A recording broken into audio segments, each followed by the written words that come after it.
एक गांव में एक चुड़ैल का साया था। वह चुड़ैल रात होते ही लोगों के घरों में घुसती और जो भी दरवाजा खोलता उसे अपने साथ उठाकर ले जाती। अरे मर गया रे, कोई तो मुझे बचाओ, कोई तो मुझे इस चुड़ैल से बचाओ, ये मुझे ले जाकर खा जाएगी। अगले दिन, ए विमला, जल्दी से ये सारे बर्तन धो ले, अंधेरा होने वाला है। अगर रात हो गई तो चुड़ैल यहाँ आ जाएगी। जी माँ जी, मैं रात होने से पहले सारा काम खत्म कर लूंगी। फिर इतना बोलकर विमला की सास घर के अंदर चली जाती है। सुनो जी, तुम्हें पता चला कल कल्लू को चुड़ैल उठाकर ले गई। हाँ, मुझे सुबह ही पता चला। गांव वालों ने उसे बोला था कि अपने घर के आगे चुड़ैल कल आना लिखवा ले, लेकिन वो कहता था कि मैं इन चीजों में विश्वास नहीं रखता और मैं किसी चुड़ैल से नहीं डरता। और अब देखो, उठा के ले गई ना चुड़ैल उसको। आप सही बोल रहे हो जी, भगवान का लाख शुक्र है, हमने तो अपने घर के आगे चुड़ैल का लाना लिखा हुआ है। तभी उसका बेटा घर आता है। हाँ माँ, लेकिन विमला घर के बाहर ही काम कर रही है, उसे भी घर के अंदर बुला लो, अंधेरा होने वाला है, कहीं चुड़ैल ना आ जाए। क्यों रे राजेश, तुझे बड़ी फिक्र हो रही अपनी बीवी की। तू चुपचाप अपने कमरे में चला जा, जब तेरी पत्नी बाहर का सारा काम निपटा लेगी तभी उसे घर में आने दूंगी। चल चुपचाप अपने कमरे में जा। फिर वह उदास होकर अपने कमरे में चला जाता है और खिड़की से विमला को पुकारता है। विमला, विमला, अंधेरा होने वाला है, कहीं चुड़ैल ना आ जाए। लेकिन मेरा काम अभी खत्म नहीं हुआ। अगर मैं काम अधूरा छोड़ के आऊंगी तो माँ जी को अच्छा नहीं लगेगा। मैं यहाँ नहीं रहना चाहिए, कहीं चुड़ैल ना आ जाए। फिर विमला घर के अंदर जाने लगती है। अरे बहू रानी, अंदर कहाँ घुसी आ रही हो? अभी तो इतने सारे बर्तन पड़े हैं, वो कौन साफ करेगा? माँ जी, मैं कल सुबह जल्दी उठकर सारा काम निपटा दूंगी, लेकिन अभी रात हो गई है, मुझे घर के अंदर आने दो, वरना चुड़ैल मुझे उठाकर ले जाएगी।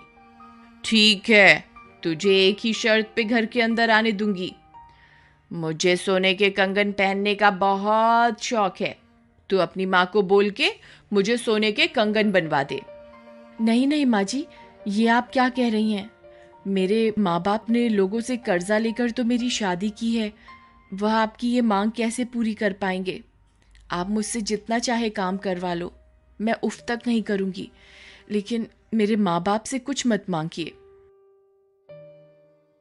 मुझे तो पहले ही पता था तेरे माँ बाप के बस की कुछ नहीं है। उन्होंने अपनी बेटी के लिए किया ही क्या है आज तक। इतना बोलकर विमला की सास गुस्से में अपने कमरे में चली जाती है।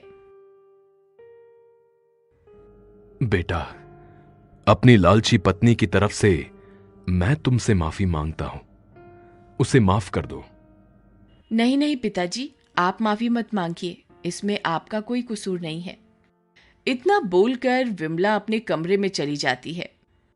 इस लालची औरत ने तो आज हद ही पार कर दी। ऐसी पत्नी होने से अच्छा तो न ही हो। फिर वह बाहर जाता है और दरवाजे पे लिखा होता है, चुड़ैल कल आना। वह उसे काट कर चुड़ैल आ जाना लिख देता है और जल्दी से घर के अंदर चला जाता है और अलमारी के पीछे छुप जाता है। फिर अंधेरा होने पर चुड़ैल अपने शिकार पर निकलती है।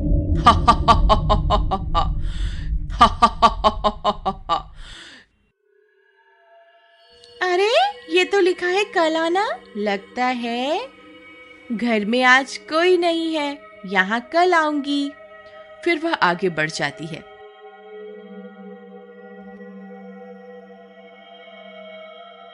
अरे, यहाँ तो लिखा है आ जाना। फिर वह उस घर का दरवाजा खटखटाती है। अरे, लगता है चुड़ैल आ गई। अरे मर गए रे, ये तो सच में आ गई। कहीं दरवाजा खोलने विमला ना आ जाए। अरे इतनी रात गए कौन आ गया? कहीं खेत में काम करने वाला बिरजू किराया देने तो नहीं आया? तभी वह दरवाजा खोलने जाती है। अरे बिरजू रुक जा, आ रही हूं। आज तो मजा आ गया, रात को भी लक्ष्मी के दर्शन हो जाएंगे। फिर जैसे ही वह दरवाजा खोलती है वह हक्की बक्की रह जाती है। अरे मर गए रे, ये तो चुड़ैल है। हे भगवान मुझे बचाओ। अरे सुनते हो, कहाँ हो? देखो चुड़ैल हमारे घर आ गई। अरे विमला कहाँ है तू? जल्दी बाहर आ। तभी चुड़ैल अपनी डरावनी हंसी हंसती है।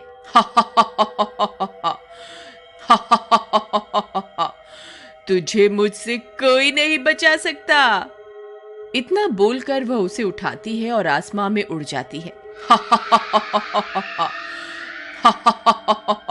सब गांव वाले इस मंजर को अपनी आंखों से देखते हैं, लेकिन कोई भी डर के मारे उसे बचाने के लिए बाहर नहीं आता और चुड़ैल उसे उठाकर अपने साथ ले जाती है।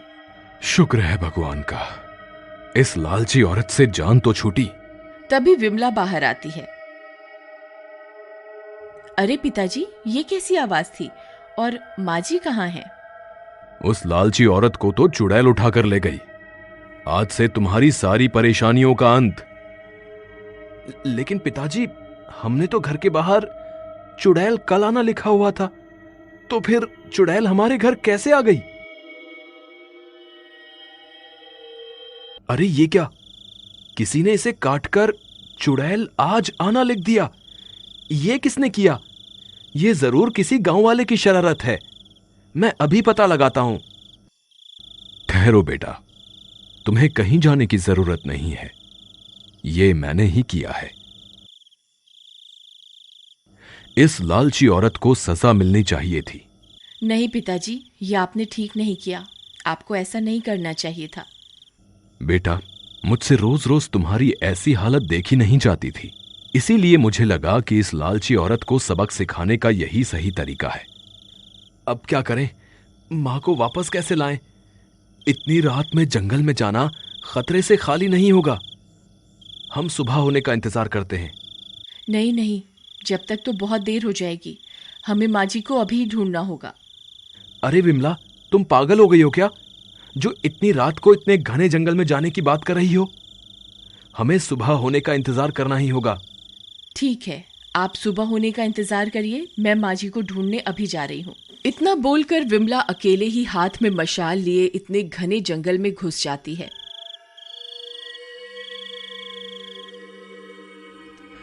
हे भगवान, कृपा करके मेरी बहू का साथ देना। वहीं विमला जंगल में चुड़ैल की तलाश करती रहती है। तभी उसे डरावनी आवाजें सुनाई देती हैं। विमला बहुत डर जाती है। तभी उसे डरावनी हंसी सुनाई देती है।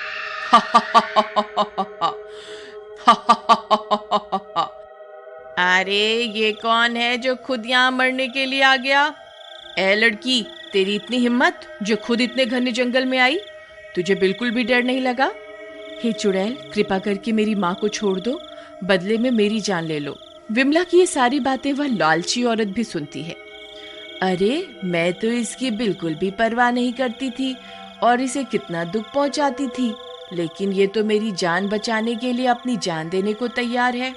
अच्छा ऐसी बात है, ठीक है, मैं इसे आजाद कर देती हूँ, लेकिन बदले में तुझे अपने खून से मेरी प्यास बुझानी होगी। ठीक है, मैं तैयार हूँ, बस आप माँ जी को यहाँ से जाने दो। नहीं नहीं विमला, मुझ जैसी लालची औरत के लिए तुम अपनी जान मत दो, मैं इस सील के लायक हूँ। नहीं नहीं माँ जी, आप ये क्या कह रही हैं? जल्दी फैसला करो, कौन मेरी प्यास बुझाएगा। तभी राजेश अपने साथ गांव वालों को लेकर वहां पहुंच जाता है। अरे ये क्या, ये सब लोग कहां से आ गए? लगता है मुझे यहाँ से भागना ही पड़ेगा। अरे भागो रे भागो, अपनी जान बचाकर भागो। गांव वालों, मैं वापस लौटकर जरूर आऊंगी, मैं किसी को नहीं छोड़ूंगी। विमला, हम सब तुम्हारी बहादुरी देखकर दंग रह गए। तुमने जो आज किया है, ऐसा करने की हिम्मत किसी में नहीं थी। भगवान सबको तुम्हारी जैसी बहू दे। देख लालची औरत, तू इसे कितने दुख देती है और आज इसी ने तेरी जान बचाई है। बहू, मुझे माफ कर दे, मैंने तुझे बहुत दुख दिए हैं। कोई बात नहीं माँ जी, आपको माफी मांगने की कोई जरूरत नहीं है। मॉरल, एक बात याद रखिए, बहू भी किसी की बेटी है।